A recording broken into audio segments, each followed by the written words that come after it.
Fala rapaziada, tudo bem?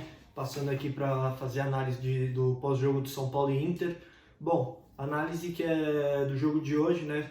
Mas que podia ser feita em qualquer jogo, porque a análise do São Paulo para mim é muito clara, que apesar de hoje ter feito um jogo melhor do que vinha fazendo, né? Principalmente contra a LDU e o River, que foram duas partidas bem ruins do São Paulo, hoje ele jogou melhor até que o Inter, mas para mim o principal ponto do São Paulo é que é um time que não é um time que você pode confiar. Hoje, por exemplo, era o jogo, a briga contra um concorrente direto do Campeonato Brasileiro, era a chance de ganhar do Internacional e virar líder do campeonato, o time adversário com um jogador a menos e perde um monte de gol, como o do Daniel Alves de cabeça, que o Lomba foi bem, o gol do Trellis, não conseguiu colocar aquela bola para dentro, o Igor Vinícius, o Tietê. Um time que tem tantas chances de gol como essa, na minha visão, ele tem que matar o jogo, principalmente se tratando por um jogo entre concorrentes diretos, onde esses dois pontos, apesar de terem sido na casa do Internacional, pela forma como estava o jogo, eu acho que o São Paulo podia ter saído do Beira-Rio com um resultado melhor. Eu acho que sim, esses dois pontos perdidos vão fazer falta, que o São Paulo podia hoje dormir líder do campeonato, como já teria dormido líder se tivesse ganho do Santos, se não fosse a falha do Volpi, como já teria sido líder se tivesse ganhado do Bragantino em pleno Morumbi. Para ser líder faz 3 rodadas que o São Paulo é só fazer a parte dele que ele virava líder do campeonato. Mas aí, pela terceira rodada seguida, o São Paulo não consegue fazer a parte dele. E esse que é o principal ponto, né, que é o que eu falei. O São Paulo é um time que não é um time que você confia. A hora que você falar, agora o time vai engrenar, esse é o principal erro que você pode cometer com o time. Porque quando você pensa, agora vai, o time ele te decepciona num nível muito grande. E que aconteceu isso hoje, aconteceu isso contra o Santos, aconteceu isso contra o Bragantino e aconteceu na Libertadores também. Que o jogo contra a LDU ganhar fora de casa e praticamente encaminhar uma classificação, não, o São Paulo vai lá e perde do LDU.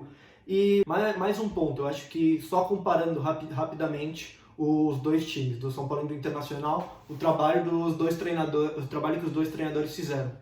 Eu acho que o Kudê, quando ele chegou no Internacional, ele tinha que classificar o Inter para a Libertadores, ele estava na pré-Libertadores. Ele fez um time diferente das crenças dele, onde ele falou claramente, esse não é o jeito que eu jogo, mas eu vou fazer isso para classificar o time para a Libertadores. O Diniz não, o Diniz em nenhum momento ele mudou as crenças dele no São Paulo, para atrás de resultados. Isso eu acho que é errado e isso eu acho que vem atrapalhando também o trabalho dele. Porque o número de bolas que o São Paulo perde na entrada da área, o número de gols que o São Paulo toma por causa dessa saída errada, para mim é absurdo. Tomou gol lá contra a LDU, perdendo a bola dentro da área. Aí o primeiro lance do jogo de hoje, o Daniel Alves perde uma bola na entrada da área e quase toma o gol. Isso daí mostra muito claramente como o Diniz ele não abre mão das crenças dele quando ele vê que não está dando certo. Quando não deu certo no Atlético Paranaense, quando não deu certo no Fluminense e quando não vem dando certo no São Paulo. Então eu acho que às vezes o treinador ele tem que abrir um pouco mão das crenças dele em busca dos resultados. E aí, só falando, que o Diniz, faz um tempo, ele mudou a defesa, né? Ele tirou o Arboleda e o Bruno Alves, que foram a melhor defesa do Campeonato Brasileiro de 2019, para colocar o Léo Pelé e o Diego Costa. O Léo Pelé improvisado, né, de aquele lateral de ofício, foi jogado zagueiro. E não repercutiu em efeito positivo nenhum, porque o Diego Costa é sim um bom zagueiro, mas que o problema nunca foi a dupla de zaga, né? O São Paulo tem muitos problemas muito mais graves do que tinha a dupla de zaga. E principalmente quando você tem um primeiro volante que não marca ninguém, né? Por exemplo, o Tietê. O Tietê, eu não entendo qual que é a função do Tietê em campo, porque o Tietê, ele não é um cara que marca e também não é um cara que sabe atacar. Hoje foi muito claro, chegou na frente do Marcelo Lomba e não conseguiu fazer o gol. O cara conseguiu acertar o Marcelo Lomba. Então, pra mim, eu não entendo qual que é a função do Tietê em campo, não entendo qual que é a função do Reinaldo em campo. O Pablo, então, acho que nem se fala, né?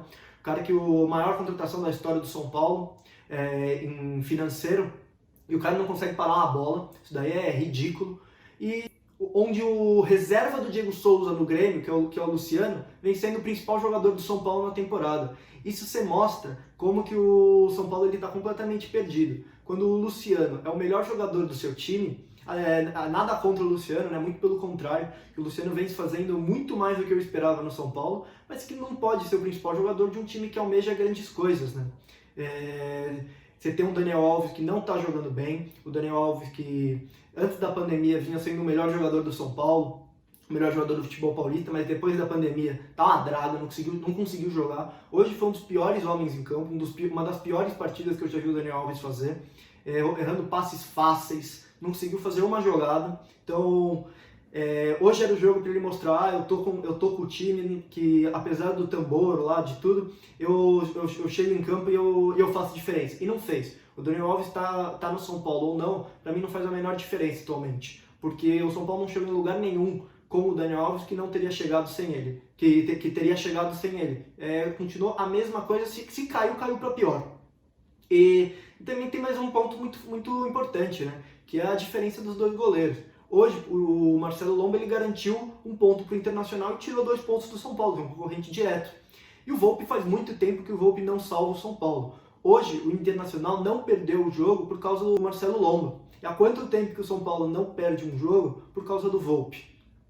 Então, para mim, a conclusão principal do jogo de hoje e do momento do São Paulo é o seguinte, que o Diniz ele se garante para quarta-feira, que é no jogo contra o River.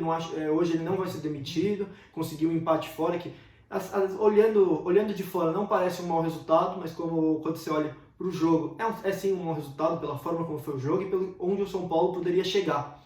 Então eu acho que o Diniz ele se garante até quarta-feira, mas sem perspectiva nenhuma do São Paulo melhorar e sem perspectiva nenhuma do São Paulo se classificar na Libertadores.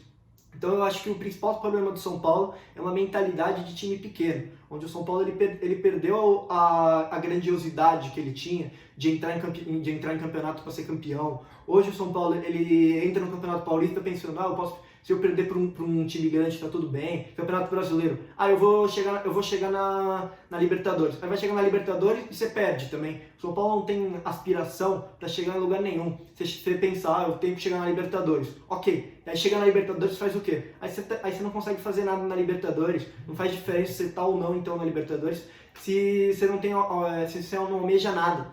Mesmo agora, se o São Paulo se matar, ele consegue passar de fase na Libertadores. Pra quê? Vai passar de fase e com esse futebol o São Paulo não vai chegar a lugar nenhum também na Libertadores.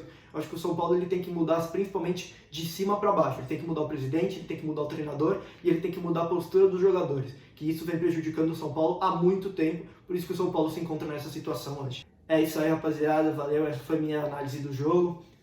Quero ver aí nos comentários o que vocês acharam, comentem aí. Valeu!